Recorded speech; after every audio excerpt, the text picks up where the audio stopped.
3기가 되었네요. 3기 1가 제목이 출애굽기의 배경과 모세의 탄생.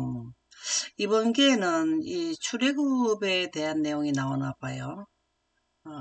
그래서 출애굽기의 배경과 모세의 탄생. 우리 큰 글자 한번 읽어보실까요? 출애굽기는 우리가 경험하는 실제적인 투쟁과 시련에 대해 말한다. 이스라엘은 학대 가운데 번성했고 소망이 없는 중에도 주님은 그들을 인도하고 계셨다. 사탄은 대적하며 시련을 주지만 믿음을 선택한 여인들을 통해 하나님은 역사하시고 또 그들에게 복을 주셨다. 애굽의 높은 자리에 있던 모세의 계획이 어그러진 것 같이 보일 때도 그를 부르신 하나님은 더 좋은 계획을 가지고 계신다. 사탄은 인류를 시험하고 공경에 처하게 하지만 하나님은 구하시며 우리에게 은혜를 주신다. 여기에 내용을 보면은 시대마다 하나님의 계획이 있다라는 말씀이잖아요. 그죠? 우리가 지금 출애굽기의 이 교과를 우리에게 그 공부 제목으로 이렇게 하신 것은 계획이 있어서 그런 거 아닐까요? 뜻이 있어서. 무슨 뜻일까요? 우리에게 접목을 시킨다면은 우리 인류도 어려움을 당해도 구원을 해 주실 것이다 라는 말씀이죠. 우리가 전체적인 맥락을 한번 좀 본다면은요,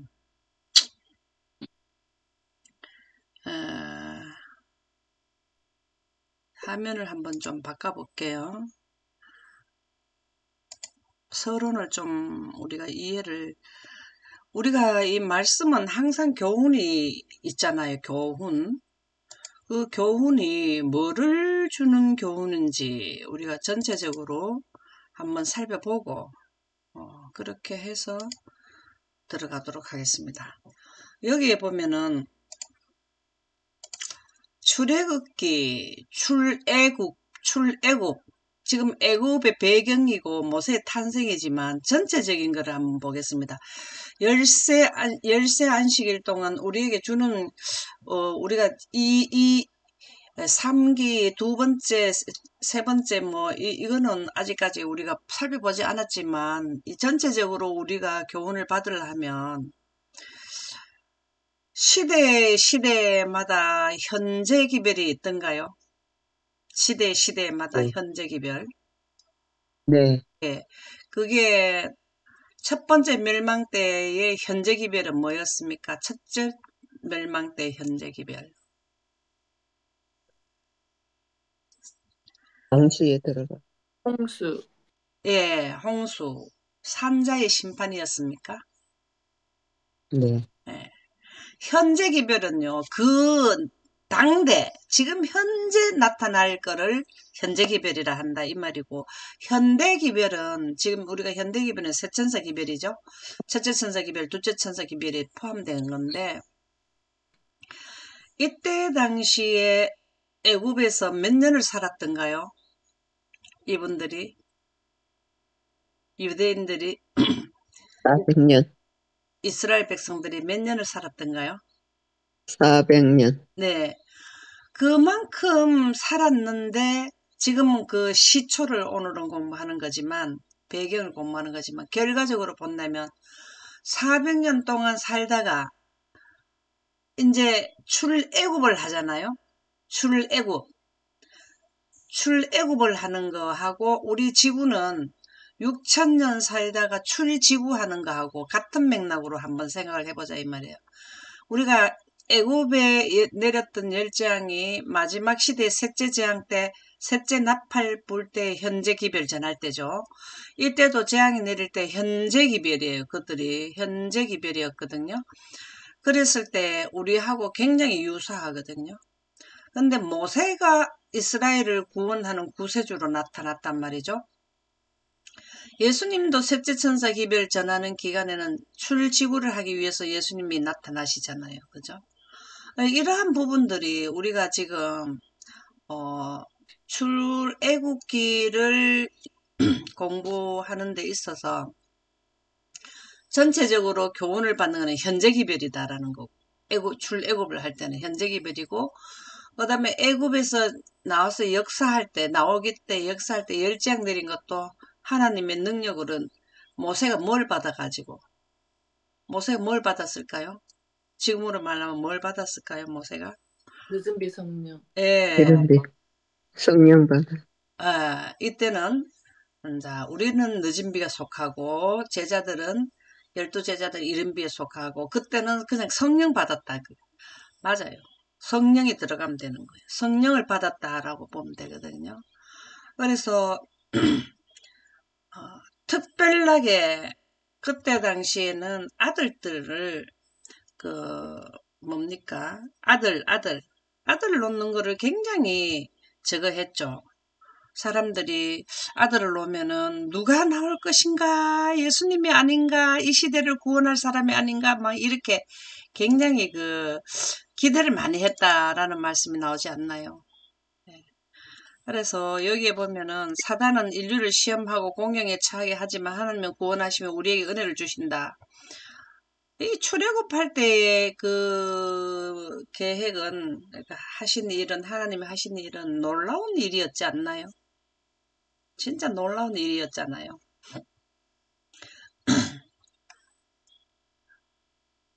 우리가 기억절 한번 읽어보실까요?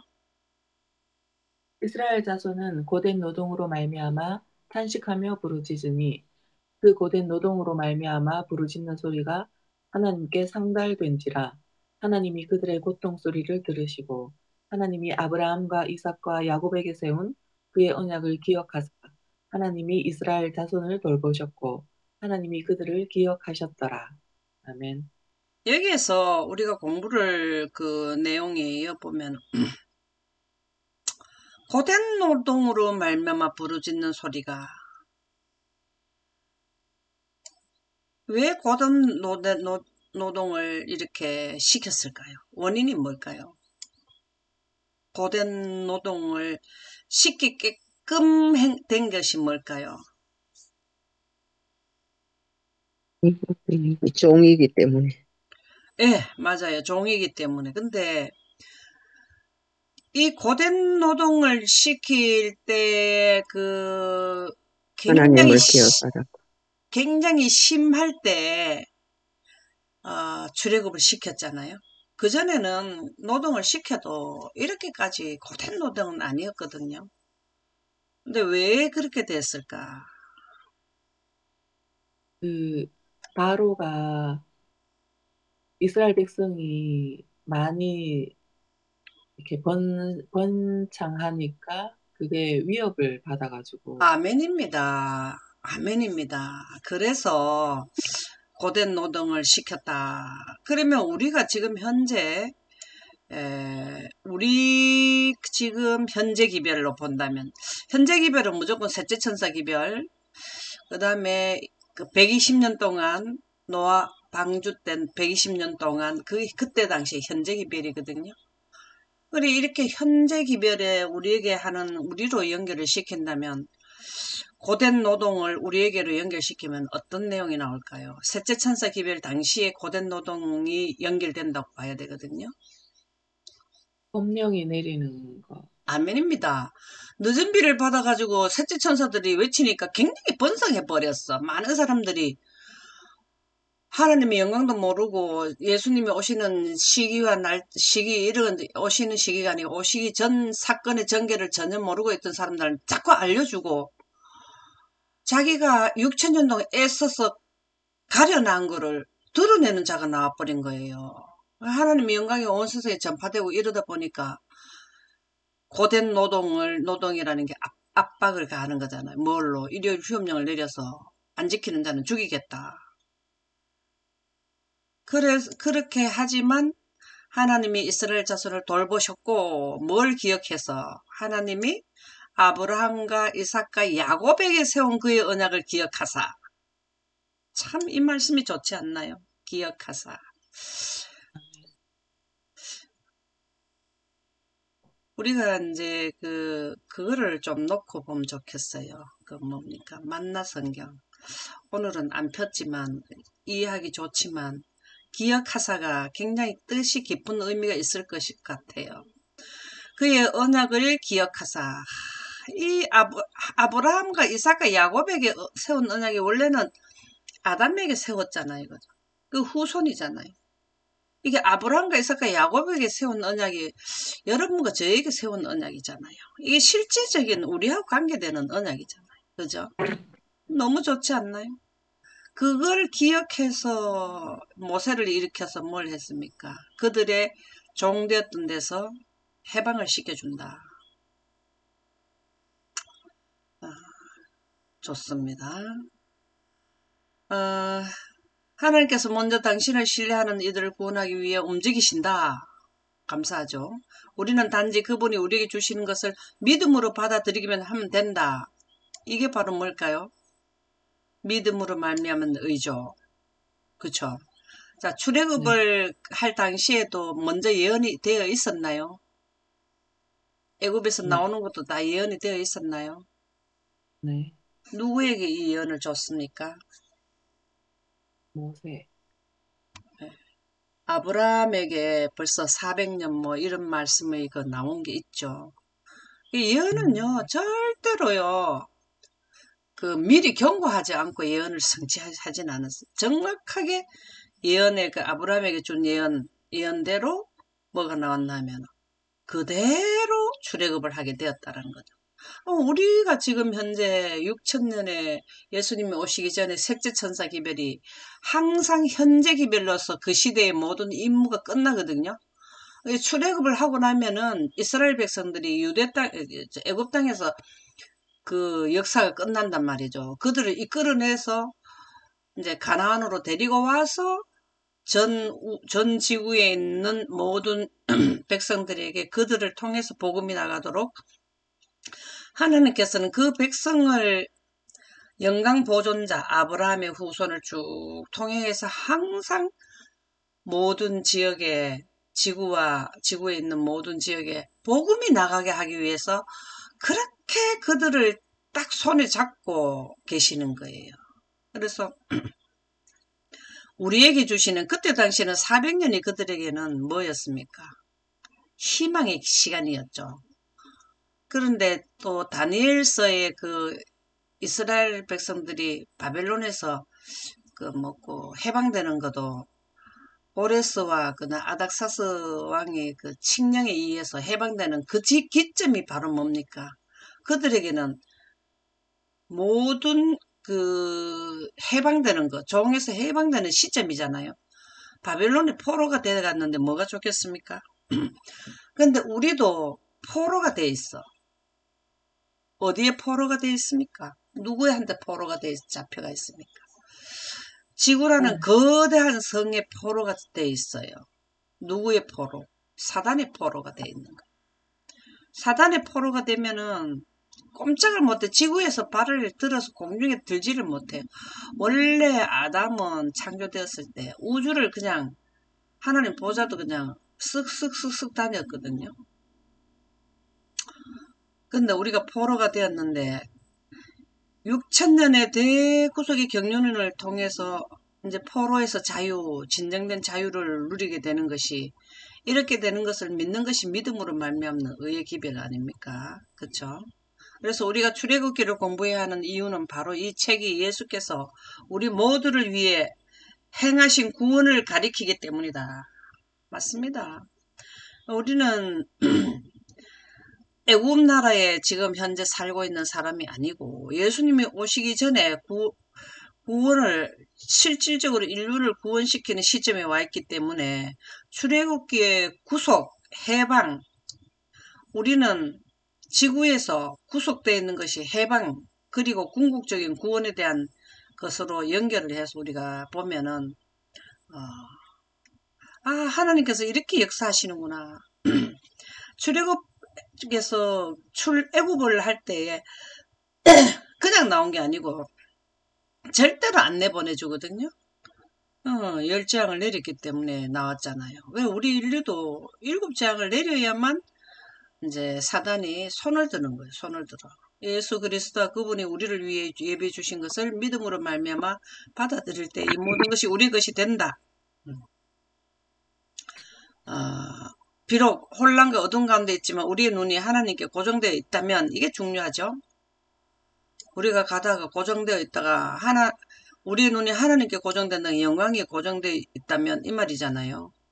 하나님 직접 오시는 게 아니라 늦은 비 성령 내릴 때 영광이 임하는 거잖아요. 우리는 영원한 약속의 땅으로 우리를 인도하신 하나님의 임재와 돌보심. 하나님의 임재가 바로 뭡니까? 임재를 상징하는 게 바로 뭐라 그랬습니까? 영광이라 그랬죠. 도움을 분별할 수 영광. 있을 것이다. 예. 그래서 우리 이게 서론인데요. 서론을 우리가 잘 이 부분을 이해를 하면서 1월 소지로 들어가 보도록 하겠습니다.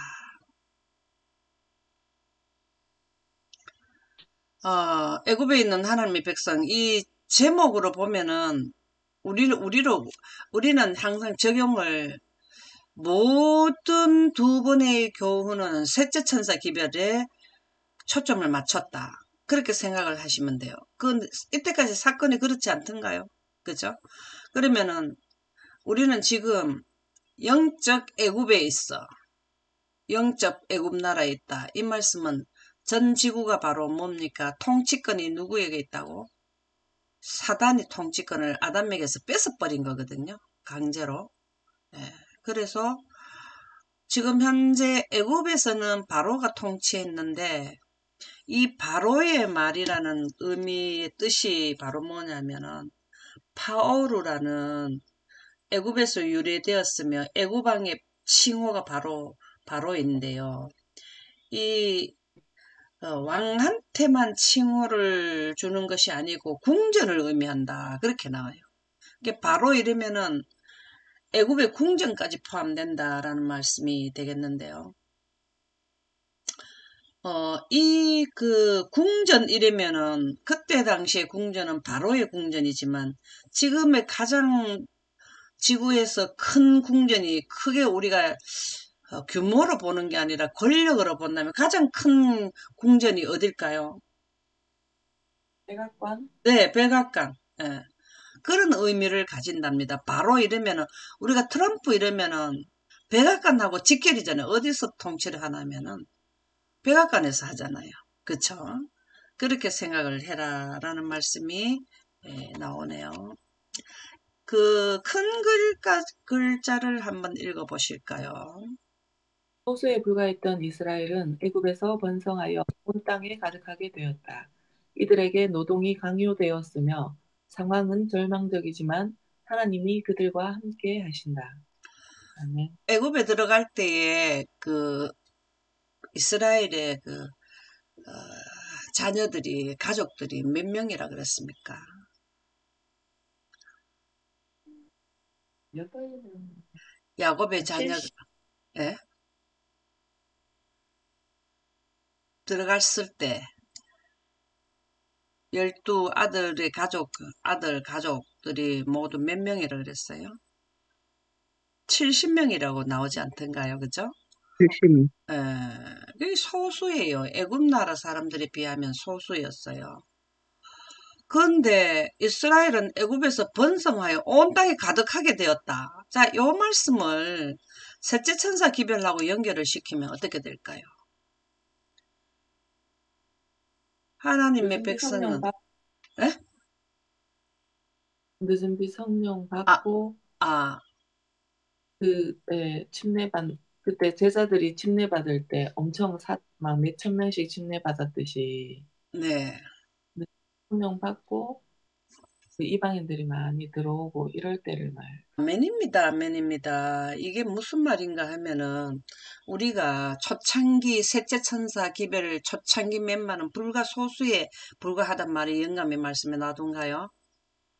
네. 예, 근데 1260일 동안 다섯째 나팔을 계속 불어댈 때에 많은 사람들이 숫자가 하나님의 영광을 안식일을 지키는 무리들이 계속 참가됐죠. 하루에 수천 명씩. 그렇죠. 그런데 놀랍게도 이스라엘 백성들이 애굽 사람들 숫자를 능가한다는 말이 나오던가요, 교과책에. 저도 놀랐어요, 요번에. 그렇게까지 건강해야 생산을 많이 하죠. 애굽 사람들보다는. 그렇죠. 건강. 네. 왜 건강했을까요, 그들이? 하나님의 법칙을 잘 지켰기 때문에. 음, 건강 법칙을 지켰어요. 입니다. 지금도 이스라엘 백성들이 머리가 얼마나 뛰어납니까? 예. 그래서 번성하여 온 땅에 가득 이들은 노동이 강요되었으며 상황은 절망적이지만 하나님이 그들과 함께 하신다. 근데 오늘 여기에 이 쉐모트라는 이 출애굽기는 히브리어로 세모트래요. 세모트. 여기에서 이름들이란 뜻이 있다는 겁니다. 출애굽기의 의미는 이름들이래요. 이 이름이 누구의 이름이 나오던가요? 여기에 이름이란 누구의 이름들이 나오던가요? 야곱의 가족들. 네, 야곱의 가족의 이름이, 아들의 이름이 뭐였어요? 이삭, 아니죠. 네? 시몬, 르우벤, 네, 시므온, 여기 나오죠. 레위, 이사갈, 스불론, 베냐민. 아멘입니다. 자, 그러면은 여기를 우리가 셋째 천사 기별 전할 때에 루벤 지파의 1만 2천이요. 계시록 7장에 나오는 무슨 지파의 1만 2천이요. 나오던 이름이 막 나옵니까? 네. 네, 너무 놀랍지 않던가요? 이분들이 우리 계시록 7장에 나오는 14만 4천인들이 뭘 내리는 사람들이던가요? 재앙. 재앙을 내리는 자들이죠. 그쵸? 네. 이때 당시에 나올 때에 출애굽을 나올 때에 이 이름들에 의해서 형성된 무리들을 통해서 대표자가 모세를 통해서 나오지 않던가요? 참, 그죠? 그 놀라운 사건이, 여기에 보면, 쉐모트라는 거에 저는 요번에, 은혜를 받았어요. 출애굽이라는 단어의 히브리어 단어 세모트가 이런 내용이구나. 그러면 계시록도 사실은 이름들이 열거되는 거 아니에요? 셋째 천사들과 세 천사도 들어가지만 마지막에는 셋째 천사들과 14만 4천인들이 주도자들이라는 거죠. 주도자. 그래서 이 구절에서 찾을 수 있는 중요한 진리는 무엇인가? 여기에 보면 70명에 불과했지만 나올 때는 번성해가지고 얼마나 많이 나왔습니까? 나올 때는 얼마나 많았습니까? 엄청나게 많았죠. 그죠? 엄청나게 많았죠. 여기에 보면은 유아 외에 보행하는 장정이 60만에 달했다. 장정이 60만이다. 약 200만으로 생각하지 않던가요? 이 작은 숫자가 나라를 지금 여기에 무슨 말인가 하면 애굽 나라에 들어가 가지고 정금을 만들어내 가지고 제대로 된 하나님의 복음을 사역하는 백성을 만드시겠다 이 뜻이잖아요. 지금 모세의 사건이 출애굽 사건이 그런 거 아니에요.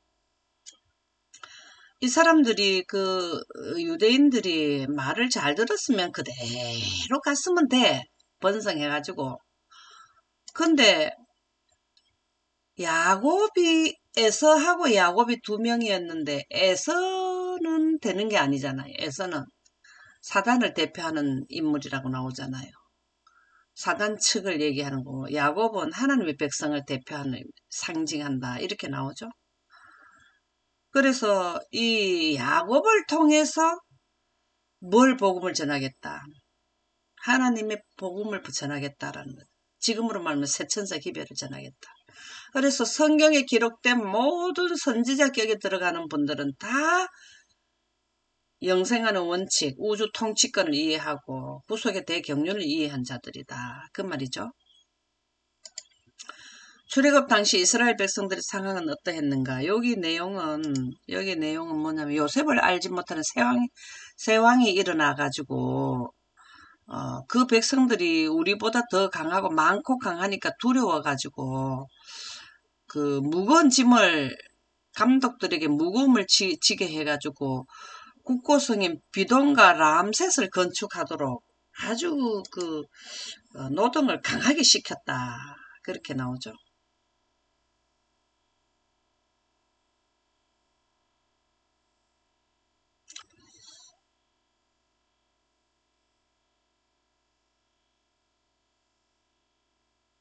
여기 이제 오늘 말씀해 주실 내용이 나오네요. 여기 강한 노동에 의해서 강요된 고압적인 노동으로 하평과 아니하신 하나님의 임재가 이스라엘 진영의 중심이 성막에 함께하는 것으로 출애굽기는 마쳐진다.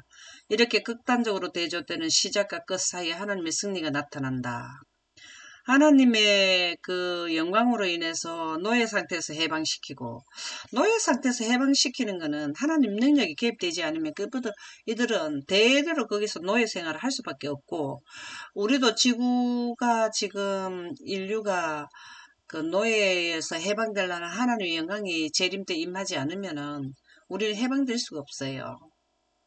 그래서 홍해를 가르치며 기적이죠. 당대 세계 최강의 군대를 물리치시는 모습은 그때 당시에 미국하고 같았다. 당대의 최강의 군대라는 거죠. 이것은 정말 하나님의 능력이 아니면은 할 수가 없다라는 말씀이 되겠습니다. 그들을 괴롭게 할수록 그들이 더욱 번성하게 증가하였다라는 걸 우리 셋째 천사 기별하고 연결하면 어떤 일일까요? 뭐 어떻게 연결을 하면 될까요? 어, 그 순교하는 사람들이 많을수록 더 많은 사람들이 하나님을 믿게 되는. 아멘입니다. 가장 괴롭게 할 때가 셋째 천사 기빌 때 괴롭게 하는 거거든. 복음이 전파될 때. 6천년 기간 중에서 가장 대놓고 괴롭힐 때가 언제냐면 일요일을 지켜라. 이렇게 할 때인데 그렇게 될 때에 영광의 능력을 받은 자들이 늦은 성령 받은 자들에 의해서 더 증가하더라는 거죠. 예. 그래서 소수에 불과했던 이스라엘이 애굽에서 온 땅이 가득하게 되었는 것이 계시록 18장에 셋째 천사 기별이 마무리될 때 하나님의 영광이 온 세상에 가득하게 되고 천국 복음이 온 세상에 전파될 때를 말한다 하는 것이 되겠습니다. 영감의 교훈을 한번 읽어 보실까요? 압제한 이유, 이스라엘은 애굽에서도 번영하고 부여하였으며 하나님께 충실한 사람들은 그들의 가마를 널리 끼쳤다. 우상을 숭배하는 제사장들은 새 종교가 인기 있는 것을 보고 불안에 쌓였다. 그들은 하나님께 대한 적개심을 가진 사탄이고 새 종교의 빛을 꺼버리려고 노력하였다. 장래 군주가 될 자의 품성을 꼴짓고 히브리 백성을 잔인하게 취급하고 압제하게 만든 것은 하나님께 대한 이 같은 단호한 반대의 정신과 우상 숭배의 열정이었다. 오늘 여기 영감의 교훈이네요. 진짜 영감의 교훈이죠. 예. 이스라엘은 애굽에서도 번영하고 부여하였으며 지금 다 끄고 있는데요, 집사님. 겠어요. 하나님께 충실한 사람들은 그들의 감화를 널리 끼쳤다. 우리가 애굽에 들어가는 그 이스라엘 백성들은 누구를 섬겼습니까? 이스라엘 백성들은 야곱은 누구를 섬긴 분이에요? 하나님 말씀. 예, 그렇죠. 그 대비가 되는 거예요. 지금 우리 지구는 통치권이 사단한테 완전히 소속이 됐기 때문에 사단은 우상 숭배하는 거잖아요. 사단은 보이지 않는 우상이에요. 그리고 그게 무슨 말인가 하면 하나님을 경배해야 되는데 사단을 경배하도록 시스템이 되어 있단 말이죠. 그러면 하나님을 경배하는 이외에 사단을 경배하는 것도 우리가 우상이라고 꼭 만들어낸 걸 뭐 불교 그 절에 가면은 만들어놨는 그런 우상도 우상이지만 경배 대상도 우상이거든요. 근데 여기에 보면은 그게 굉장히 이게 부다치게 되었다 이 말이죠. 이 애굽 나라는 엄청난 우리가 열장 내렸는 게 다 대상이라 그래. 경배 대상이 재앙으로 10가지 재앙이 내렸다 그랬잖아요. 거의 내용이 그랬다 그랬잖아요. 나일강도 우상 숭배하고 나일강에서 경배하고 이렇게 됐다 했잖아요. 엄청나게 우상 숭배가 심했던 지역에 가가지고 여기 보면은 새로운 새 종교가 인기를 끄는 것을 보고 불안했다. 여기에서 그들이 가만히 의해서 애굽 사람들도 그 종교로 이제 바뀌는 사람들이 있었다 이 말이잖아요. 그쵸? 그러니까 우리 지금 하나님의 영광이별 우리가 종교가 지금 하나님을 믿는 종교 가톨릭 장감리교 많잖아요. 그런 종교와 무종교 불교 유교 전부 다 있는데 이제 새로 뭐가 나오냐면 셋째 천사 기별 전하면 하나님의 영광을 횃불을 들고 하나님을 경배하라는 종교가 나온다. 원래 이 종교가 원래 있었던 건데 사단에 의해서 계속 가려져 있던 것을 드러내는 거잖아요. 그래서 불안에 쌓이게 된다 이 말입니다. 그래서 사단이 이 불안이 쌓여가지고 계속 이들을 핍박하지 않으면은 문제가 올 것을 보고 하나님께 대한 적개심을 가진 사단의 선동을 받고 새 종교의 빛을 꺼버리기 참 중요한 말씀 아닙니까? 예수님이 오셔서 그때 당시 새 종교를 했는 것이 에베소 서머나 7교회잖아요. 에베소 교회가 새 종교의 시작, 새 종교의 빛을 드러낸 거잖아요. 유대인들이 원래 이거를 계속했으면 에베소 교회라는 게 새로 태어날 이유가 없다고요. 근데 유대인들이 하나님의 영광을 가려놔 버렸잖아요. 그래서 예수님이 이른빛 성령을 통해서 세운 교회가 초대교회란 말이죠. 우리는 지금 현재 6천년 이른빛 성령을 내리고 초대교회 마지막 7번째 라오디게아 교회도 그동안 6교회 쭉 통해오면서 사단의 종교 암흑 시대나 이럴 때 다 안식일 기별과 창조주에 대한 기별을 가려놔 버렸어. 영생과는 하나님의 우주 통치권인 영생하는 생명의 요소까지도 다 가려져 버렸단 말이에요. 그래서 늦은 비를 주어서 다시 깨우치게 하는 게 셋째 천사 기별, 새 천사 기별이란 말이죠. 그러니까 새 종교가 다시 지금 마지막 때도 또 일어나는 거예요. 그러면은 빛을 꺼버리려고 노력한다 이 말이에요. 이 하나님의 이 빛은 오루의 빛이거든요. 하나님의 빛이란 말이에요. 이 영생하는 생기를 꺼버린단 말이죠. 우리도 지금 똑같이 이렇게 될 것이라는 거죠. 장래군주가 될 자의 품성을 꼴짓고 헤브리 백성을 잔인하게 취급하고 압제하게 만든 것은 하나님께 대한 이 같은 단호한 반대 정신과 우상숭배 열정이었다. 바로가 하는 얘기라는 거죠. 그러면 열정적으로 우상숭배를 하는 거죠. 우리도 지금 일요일 휴업령을 내리는 종교단체, 하나님을 믿는다고 하는 종교단체가 그들이 알고 하든 모르고 하든 지도자 뒤에서 하는 사단의 중심에 있는 분들은 사단과 이런 분들은 우상 숭배 열정, 사단에게 경배하려고 하는 열정이 있어서 하지만 그 이에 그리스도의 교회는 그 내용을 모르고 하는 분들이 많다라는 거예요. 예, 그런 내용이 나오더라고요. 그래서 우리 영감의 말씀 부자선지자 332쪽은 우리에게도 굉장히 깨우침이 많다라는 말씀이 되겠습니다. 그럼 역사적 배경을 한번 봅시다. 한번 큰 글자 읽어보실까요? 애굽에 있던 히브리인에게 있었던 구체적 내용을 다 알 수 없지만 성경에 나타난 모습을 통해서 그분이 어려움 속에서도 우리를 도우실 것을 신뢰할 수 있다. 아멘입니다. 네. 가장 어려울 때가 극도로 뭘 했습니까? 노동을 시켰을 때에. 그거는 억지를 부린 거거든요. 재료도 제대로 주지 않으면서 양을 채우라는 거 억지거든요. 그럼 지금도 우리가 마지막에 일요일 휴업령을 강제로 하는 거는 억지예요, 억지. 강압적으로 왕권을 통해서 억지, 예. 야곱의 가족이 가나안에서 기근을 겪은 후 애굽에 도착했을 때 애굽 왕은 요셉과 그가 애굽인을 위해 한 모든 일 때문에 히브리인들에게 우호적이었다. 처음에는 우호적이었죠, 그죠? 우리 창세기 41장 41절에서 43절 한번 읽어보실까요?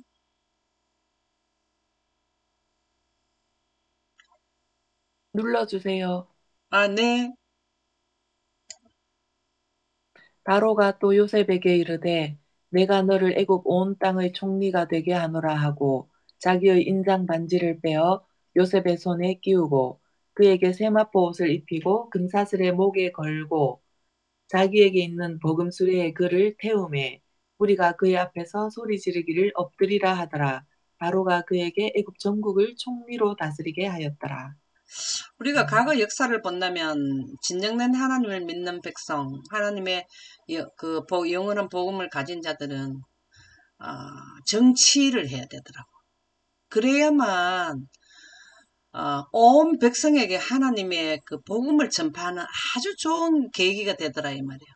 다니엘도 그랬고 또 요셉도 그렇고 굉장히 그 나라에 하나님을 소개하는데 아주 좋은 계기가 된다 이 말이죠. 그래서 저는 참 이렇게 요셉처럼 심지가 굳은 요셉은 누구에게 사사를 받았어요? 교육을 받았어요? 이런 정신을? 자기 아버지 야곱한테 받았는 거 아니에요? 그죠? 자기 할아버지 아브라함한테 이 요셉은 교육을 받은 거 아닙니까? 그렇게 부모들이 정확한 하나님의 개념을 가지고 자녀를 교육을 시키면 정치계에 나가가지고 영향력을 행사하면 얼마나 좋을까 하는 생각이 들어요. 그래서 그걸로 통해서 들어갔잖아요. 팔려서 갔잖아요. 팔려서. 근데 하나님이 역사를 해주셨죠. 그렇죠? 그 비결이 뭡니까? 요셉이 총리가 될 수 있는 비결이 뭐였죠?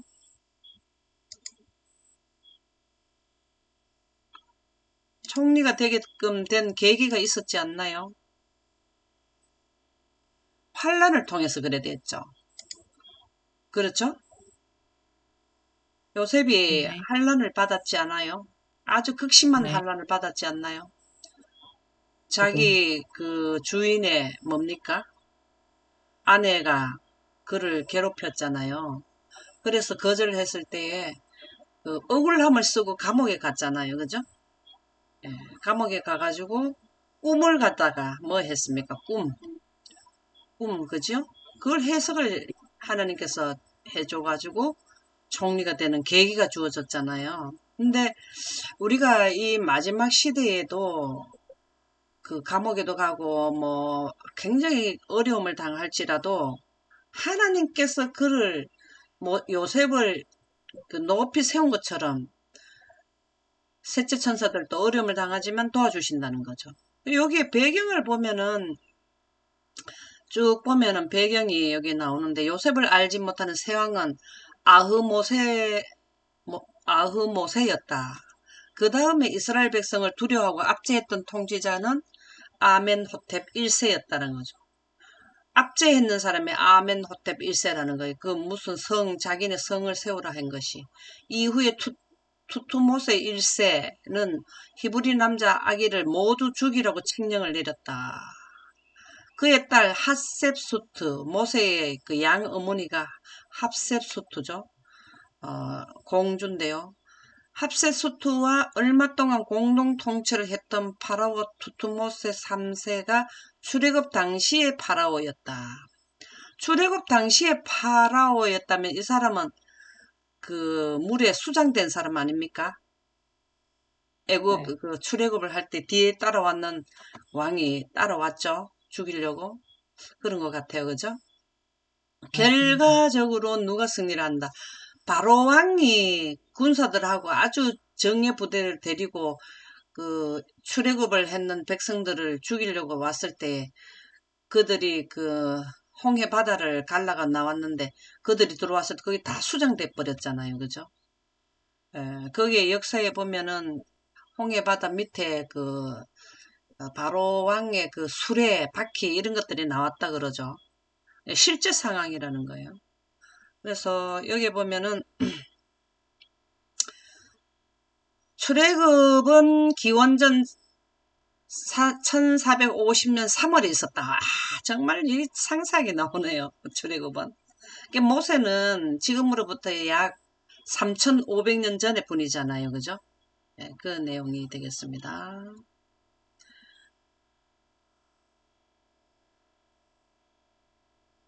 쭉 봐서 우리는 시간 관계상 영감의 교훈을 한번 보도록 하겠습니다.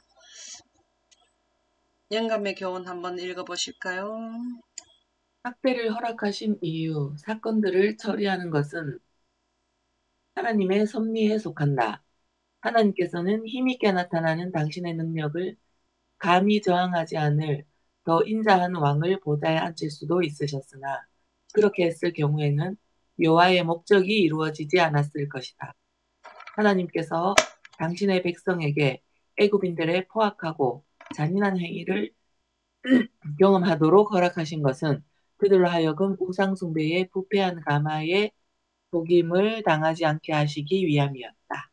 이 부자 선지자가 참 너무 좋은 말씀들이 나오네요. 이게 그 바로 왕이 그렇게 자기네 그 라임성 뭐 이런 걸 크게 건설할 때 노동을 착취하고 압박하고 그 다음에 남자아이는 다 죽이라 하고 이렇게 강력하게 한 것은 하나님께서 인자한 왕을 못 앉혀서 그런 게 아니라 그랬죠. 때가 됐으니까. 그래서 저는 참 이 부분을 보고 우리가 지금 미국의 통치권자가 굉장히 지락펴락하는 걸 보고 세계인들이 혼란을 일으키는 게 이게 우리가 왕을 세우는 것은 하늘의 뜻이 없으면 세워지지 않는다는 영감의 말씀이 나오던가요. 그래서 우리가 독재자를 만나든지 인자한 왕을 만나든지 그 시대에 필요한 왕이라고 우리가 생각을 해야 되겠더라고. 그게 뭐냐면 부조와 선지자에 그렇게 나오니까.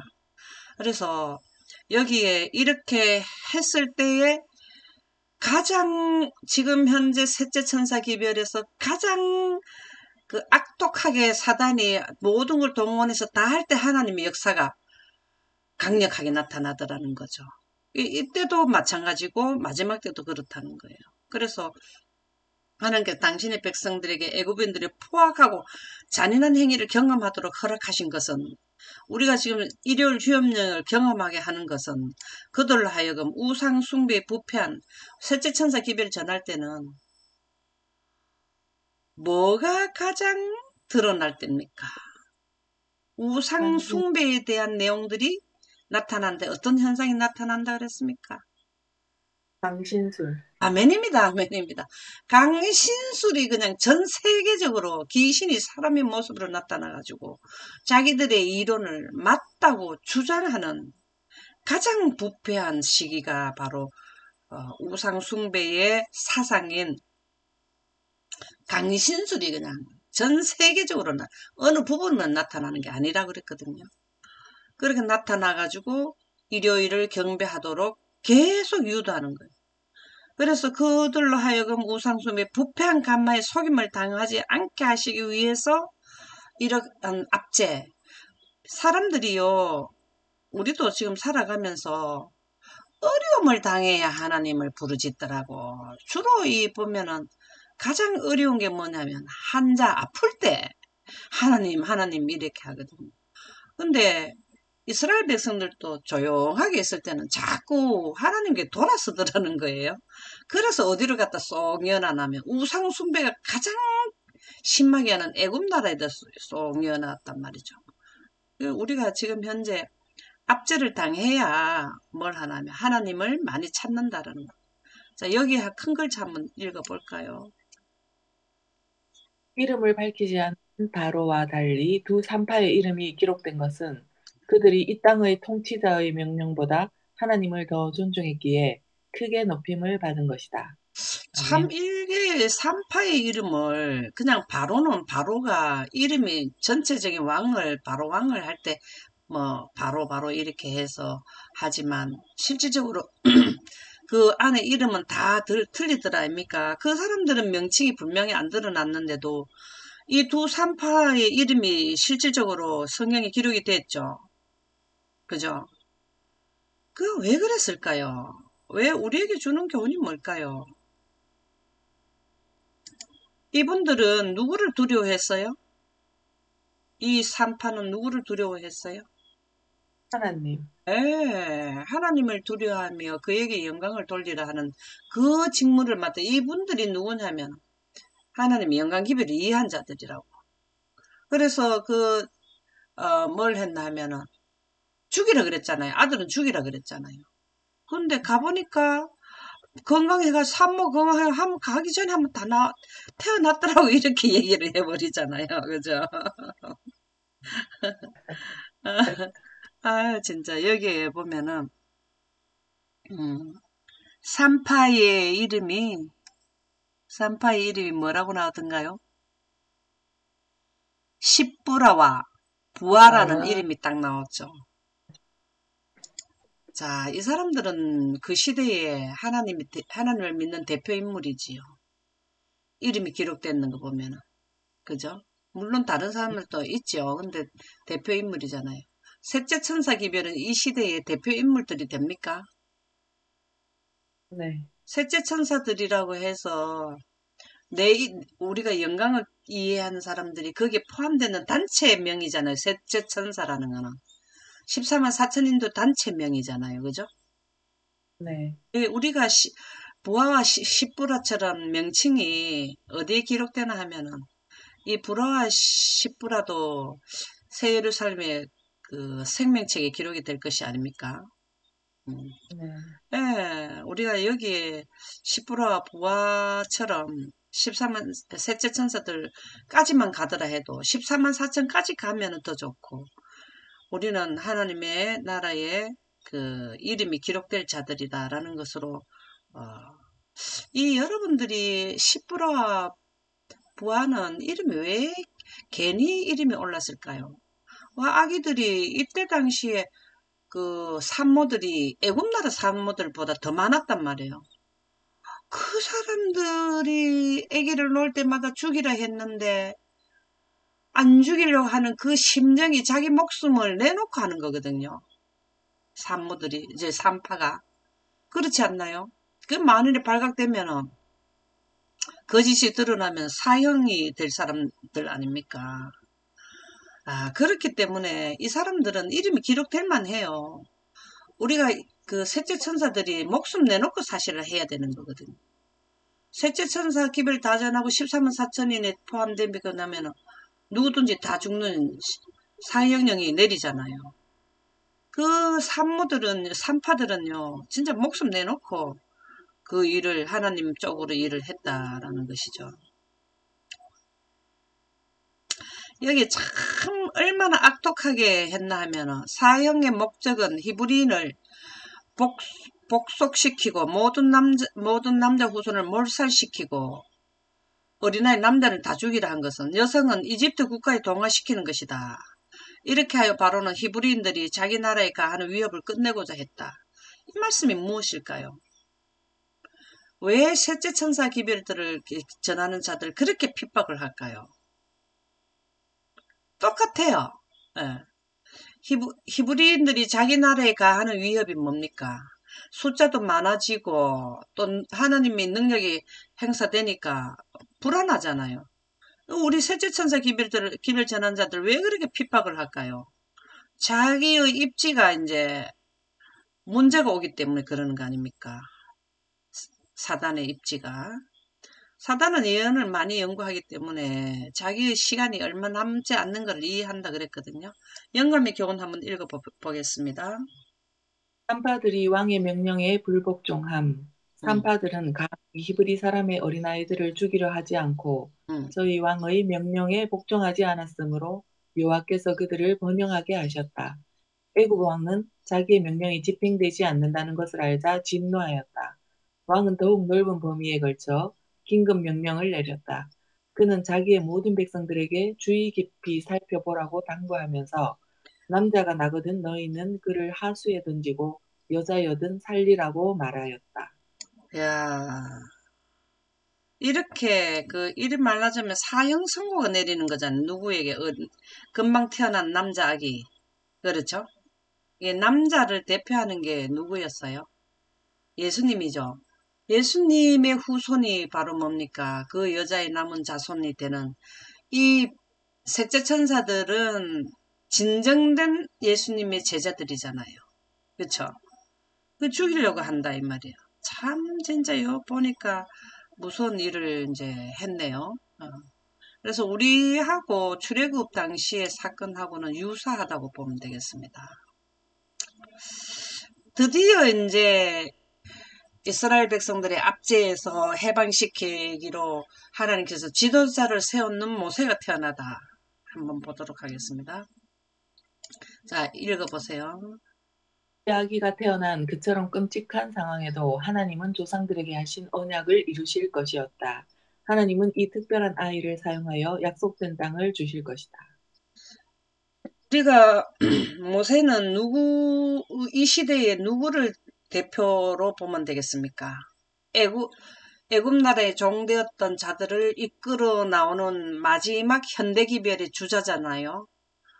그러면은 누구를 우리가 볼 수 있습니까? 마지막 시대에 누구라고 볼 수 있습니까? 셋째 천사. 아닙니다. 셋째 천사들에 의해서 영적 이스라엘 백성들이 형성된단 말이에요. 죽은 자 말고.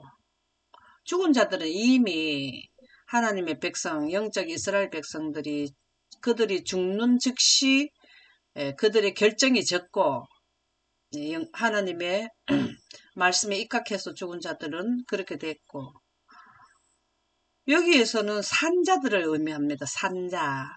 모세가 활동한 사람들은 400년 동안 있기 때문에 그 나라 가가 죽은 사람들도 이스라엘 백성들이 많지 않아요.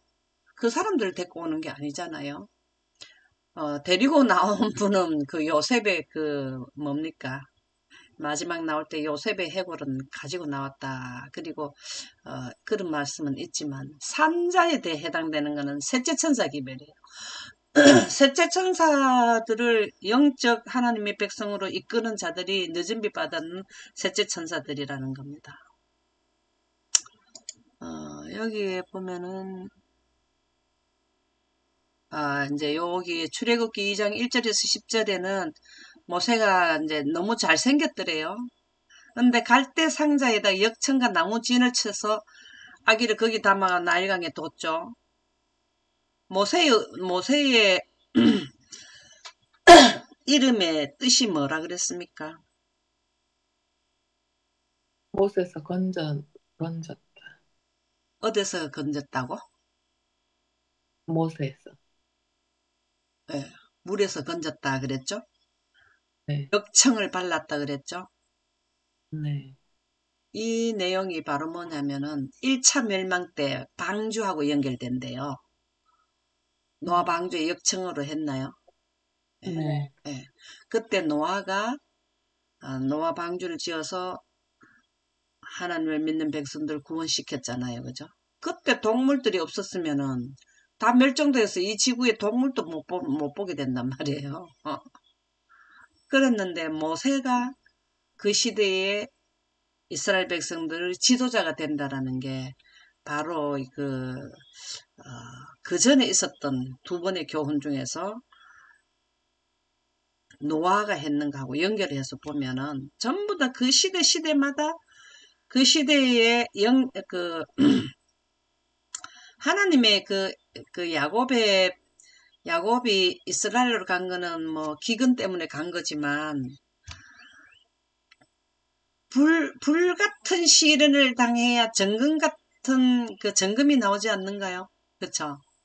그래서 우리가 하늘나라 가기 직전에도 이 일요일 휴업령 내리는 거는요. 정금을 되게 만들려고 하는 거. 하늘나라 데려가기 위해서 거쳐야 하는 하나의 단계라는 거예요. 그래서 여기에 보면은 모세의 출생과 생애에 대한 영적인 역사적 배경은 흥미진진하다. 그가 유명한 이집트 제18 18왕조 시대에 살았기 때문이다. 이 왕조의 투투모세 3세는 이집트의 나폴레옹이라고 불릴 정도로 고대 이집트에서 가장 유명한 파라오 중 한 명으로 꼽힌다. 그때 당시에는 지금 우리가 트럼프 하듯이 그렇다는 거죠. 모세가 태어날 때 사형령이 이미 내려져 있었다는 겁니다. 그럼 모세는 특별한 아들로 태어났다라는 거죠. 히브리어 토브는 외형적 아름다운 이상을 표현하는 말이다. 특별한 아들이라는 것이 히브리어로 토브라네요. 그래서 셋째 천사들은 사실은 특별한 존재자라는 거예요. 왜 그럴까요? 왜 특별하다고 할 수 있을까요? 13만 셋째 천사들은 특별한 모세처럼 모세가 셋째 천사의 상징으로 보게 되면은 특별하다고 해야 돼요. 왜 특별하다고 할 수 있을까요?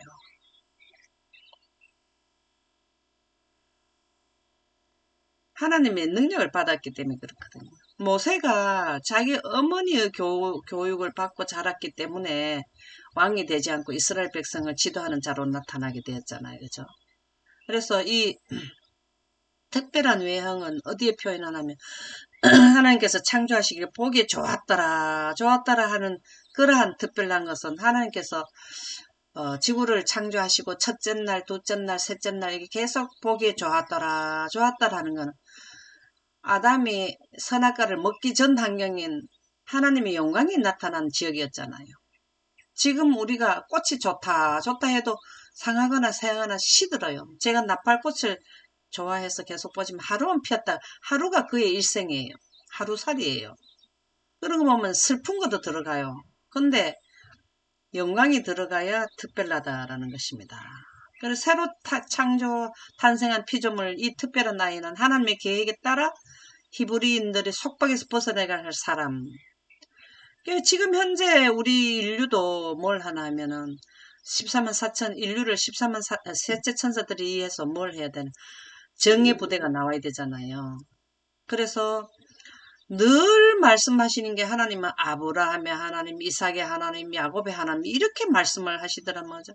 이 말은 무슨 말이면 이분들은 다 영생과는 기별을 가지고 있는 자들이에요. 그분들을 통해서 언약을 이루어. 하나님의 언약은 구속의 대경륜인데 영광 가운데서 과거, 현재, 미래가 펼쳐지기 때문에 영광이 아니면 언약을 모르거든요. 그래서 이분들을 통해서 이렇게 하는 거는 모세도 이 교육을 받은 자라는 거예요. 모세의 어머니가 레위 족속이 아니던가요? 그렇죠? 그래서 특별한 아이가 되었다는 것은 하나님의 기별을 전수받은 자다라고 생각하면 되겠습니다. 그래서 이 모세는 강에서 건져내는 기적적으로 목숨을 구했다. 14만 4천인들도 기적적으로 목숨을 구하게 되죠. 그렇죠?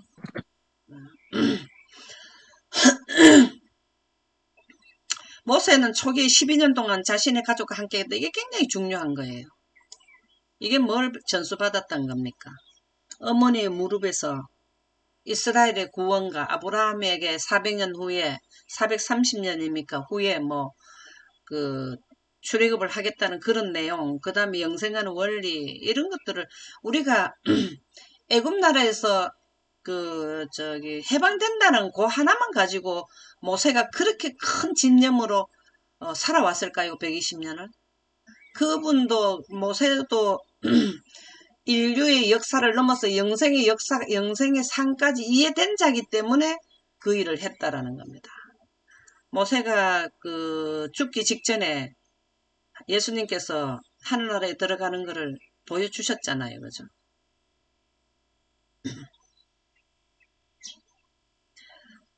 영감의 교훈을 보도록 하겠습니다. 한번 읽어보실까요?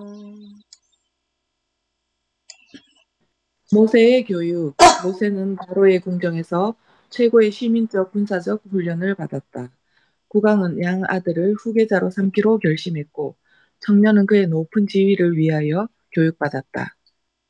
모세가 애굽 사람의 학수를 다 배워 그 말과 행사가 능하더라. 군대 지휘관으로서 그의 능력은 애굽 군대의 총애를 받았으며 비범한 인물로 일반에게 알려졌다. 사탄의 목적은 좌절되었다.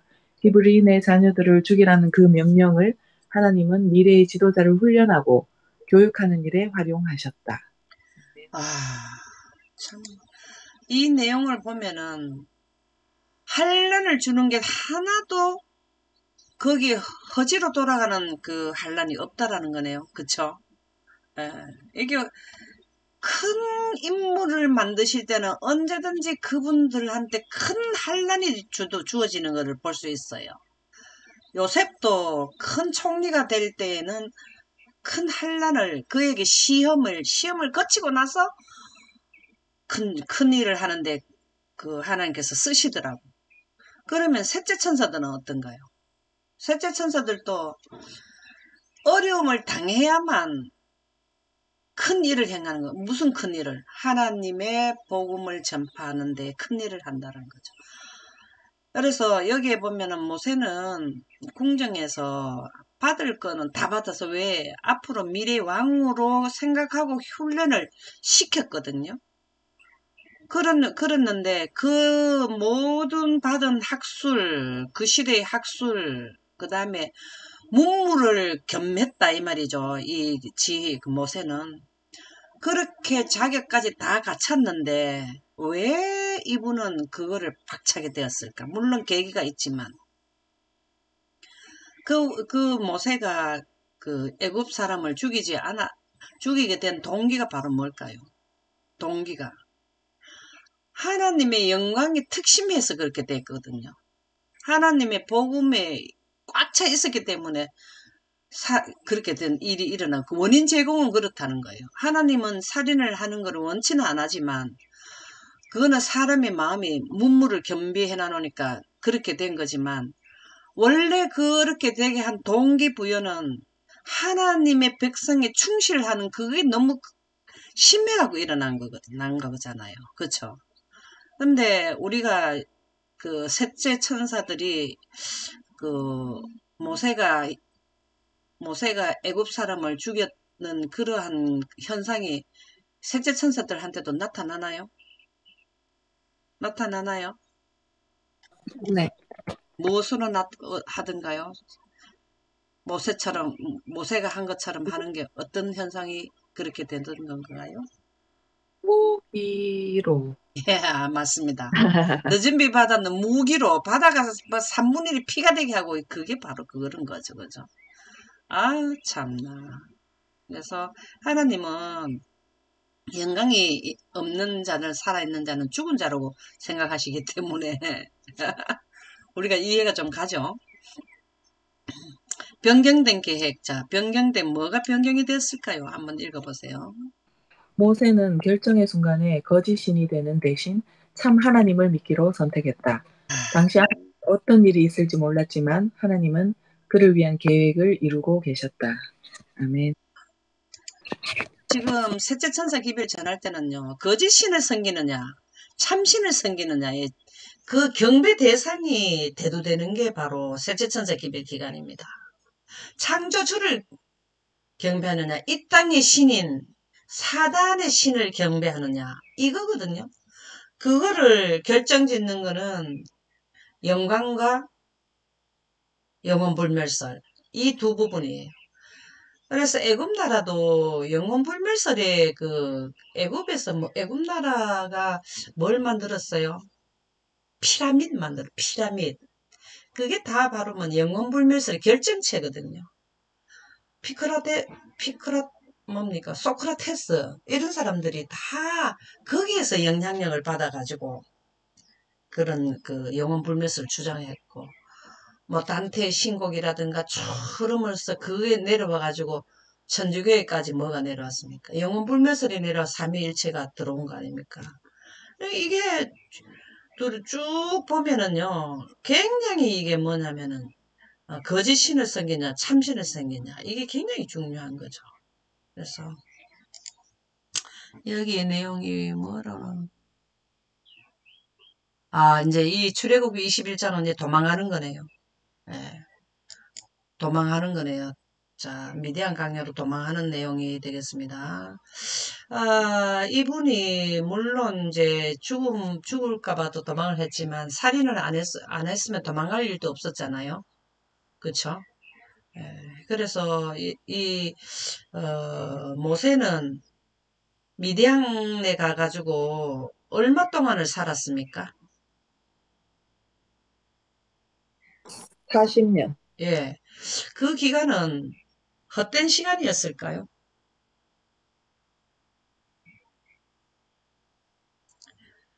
자, 진짜 애굽 사람을 죽인 후 모세에게는 선택의 여지가 없었다. 적어도 애굽에 남아있는 건 불가능했다. 애굽의 왕자 오르고 신으로 추앙받는 그를 위한 어떤 계획이 있었을지라도 그 계획은 다 틀어지고 말았다. 우리가 이 땅에 살면서 지금 현재 예수님이 오시기 직전에 있는데 이 땅에 사는 시스템의 구조에 너무 녹아있고 젖어 있으면 안 돼요. 왜냐면 애굽에서 교육받고 문물을 겸비한 그 모세가 탈출을 했잖아요. 미대한 강약에서 누구를 만나서 하나님을 만나 거기에서 뭘 하냐면 교육을 받아 40년 동안 하나님 앞에 실제적인 애굽할 수 있는 그 필요성과 방법 어떻게 해야 되는 거 이걸 훈련받는 기간이 40년이 걸렸다는 겁니다. 그래서 모세는 거짓신이 된 대신 참 하나님을 섬기기로 선택하고 도망칠 당시 자신의 앞날에 어떤 일이 기다리고 있을지 전혀 알지 못했을 것이다. 셋째 천사들이요 앞으로 무슨 일이 자기에게 닥칠지 모르고 하나님의 영광을 선포한단 말이었는데 그 계산되고 하지 않는다는 거예요. 순교를 당할지라도 한다라는 거죠. 그래서 왕의 기에 들어가가지고 이제 도망을 갔죠. 여기 보면은 부조와 선지자 247쪽에 나오죠. 그죠? 사건의 전말이 신속하게 애굽 사람들에게 알려졌고 아주 이게 크게 알려준 거죠. 앞으로 왕이 될 자가 애굽 사람들을 대적했으니 바로가 왕이 되면은 이제 애굽 나라 사람들은 이제 기피고 못 산다는 거잖아요. 그러니까 이게 굉장히 이슈죠. 엄청나죠. 이 같은 행위는 모세가 자기 민족을 이끌고 애굽 사람들 대항할 그 정부를 전복하고 그렇죠. 스스로 왕위에 오르려는 의도를 가졌으며 아주 지금 긴박한 상황이 돌아가는 겁니다. 그죠? 모세가 살아있는 한 왕국의 안위는 보장될 수 없다는 매우 중대한 의미를 가진 것으로 왕에게 보고되었다. 왕은 당장 모세를 죽이기로 결정하였다. 그러나 신변의 위험을 느낀 모세는 아라비아로 도망쳤다. 우리가 영광을 선포하는 셋째 천사들은 이게 지금 계속 놔두게 되면은 지구에 있는 인류가 셋째 천사들이 전하는 기별에 전복당할 것 같거든. 그러니까 그들을 죽이려고 모의를 하는 것이 바로 야곱의 환란 기간에 나타나게 되는데요. 성경의 첫 5건인 모세 오경과 이번 교과의 대부분을 차지한 내용은 모세의 생애의 마지막 40년간의 일이며 우상숭배로 가득 찬 세상을 향해 하나님의 본질과 성품을 드러내며 증거하라는 이스라엘 초기의 부르심에 관한 이야기이다. 하나님의 본질과 성품이 뭘까요? 이게 뭘까요? 다르게 말하면 뭘까요? 영광. 아멘입니다. 셋째 천사들은 이걸 전하는 게 셋째 천사들이에요. 하나님의 본질과 성품을 이해한 자들이 누구냐면 셋째 천사들인 겁니다. 그러나 모세는 모르고 갔지만 하나님께서는 그를 위한 계획을 이루고 계셨다. 영감의 말씀을 한번 보도록 하겠습니다.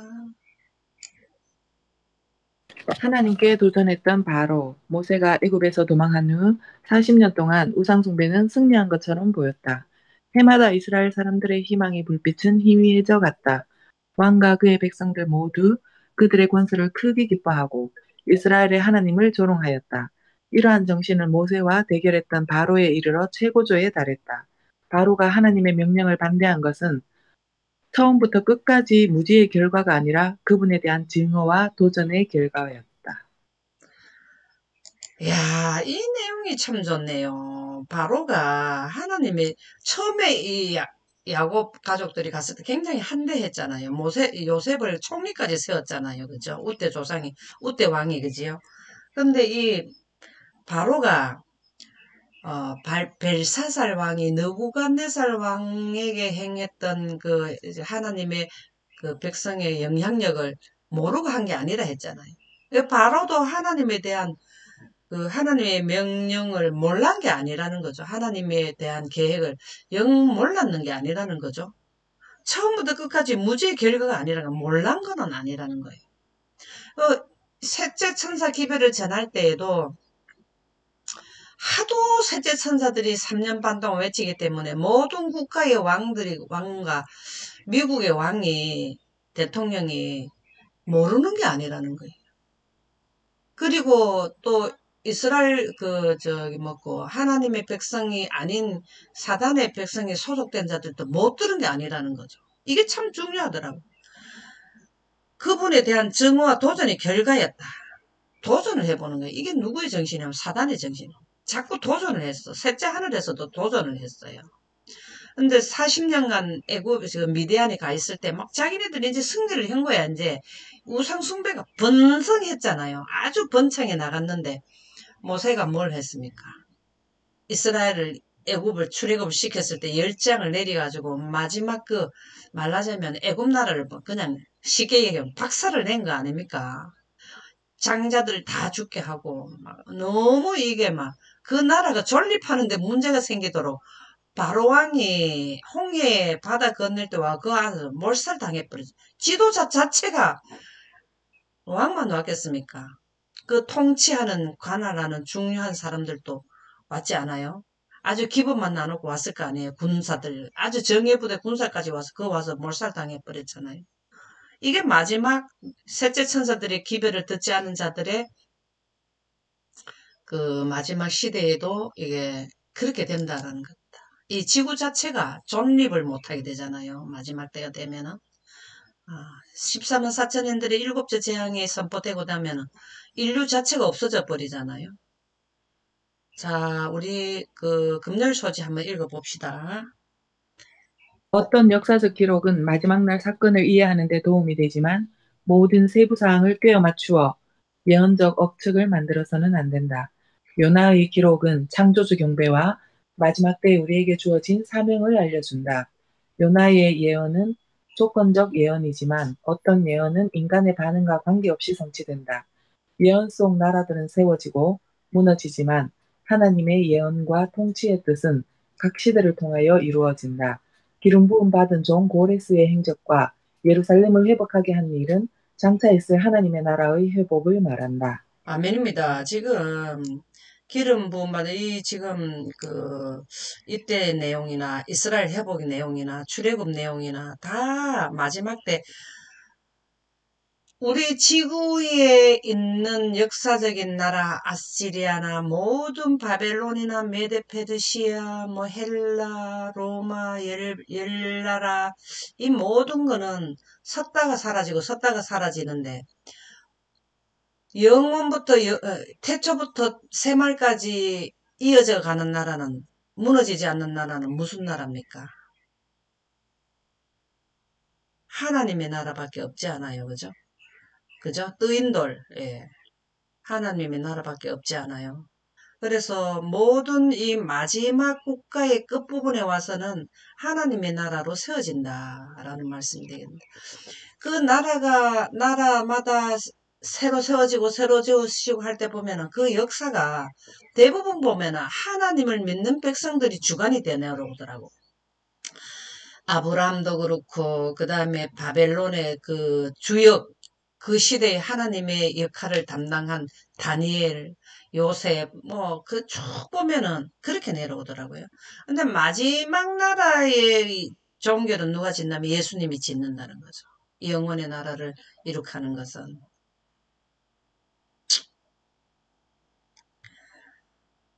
그러나 산파들이 하나님을 두려워하여 애굽왕의 명령을 어기고 남자 아기들을 살린지라. 참 이런 정신으로 뭘 하냐면 셋째 천사들이 한 영혼이라도 하나님의 백성을 죽이지 않고 양육하기를 하는 게 언제냐 하면 셋째 천사 기별을 전하는 셋째 천사들이 영적 하나님의 백성을 생산하는 거잖아요. 생산이 양육 예, 데리고 온다라는 거죠. 이게 참 우리가 이 삼파의 정신을 가지고 하는 것이 14만 4천인 셋째 천사들이다라는 것입니다. 히브리 남자아이를 출생 즉시 죽이라는 명령이 산파들에게 내려졌다. 우리가 지금 이 부분을 셋째 천사 기별하고 연결시키면 참 이해가 될 것입니다. 이 일의 배후는 사탄이었다.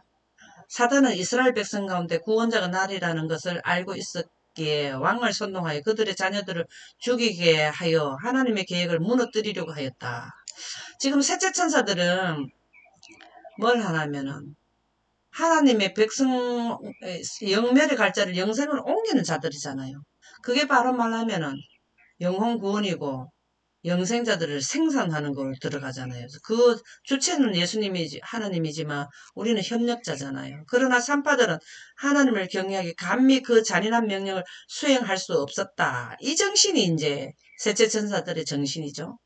여호와께서 산파들의 이 같은 행동을 인정하시고 그들을 번영하게 하셨다. 참 감사한 일입니다. 사단은 아담에게서 이 자리를 빼앗았지만 예수 그리스도께서 당신의 삶과 십자가에서의 죽음을 통해 물리치셨다. 이게 구속의 대경륜이죠. 그렇죠. 아이들을 죽이려는 시도에서 나타났듯 사단은 여전히 살아있고 활동하고 있지만 그가 당할 형벌은 확실하다. 어떻게 될까요? 확실한 게.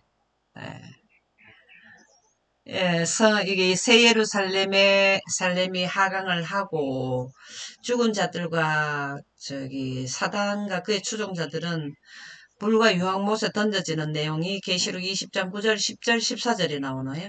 둘째 사망의 해를 받게 된다. 바로왕은 홍해 바다에 가서 몰살되었지만 이 악의 우두머리가 되는 사단과 그의 추종자들은 불못에서 다 영원히 우주에서 사라지게 된다. 당할 형벌은 확실하다라는 말씀이 되겠습니다. 심판에 대하여라면 이 세상 임금이 심판을 받으면 사단이 이 땅의 왕이 사단이잖아요. 지금 현재 통치권을 가졌잖아요. 누가 되나면 이 땅의 왕이 강제로 아담에게 탈취를 했는 자기 때문에 그에 대한 보응을 받게 된다. 빌립보서 4장 13절이 뭔가 보겠습니다. 내게 능력 주시는 자 안에서 내가 모든 것을 할 수 있느니라. 감사합니다. 셋째 천사들은 하나님의 능력을 늦은 비를 받게 되면 애굽에서 당한 이스라엘 백성들에게 했는 이런 내용이 적용되어서 하나님의 늦은 비 성령을 받아서 하늘나라까지 승리하게 된다는 말씀이 되겠네요. 오늘 여기까지 하도록 하겠습니다. 감사합니다.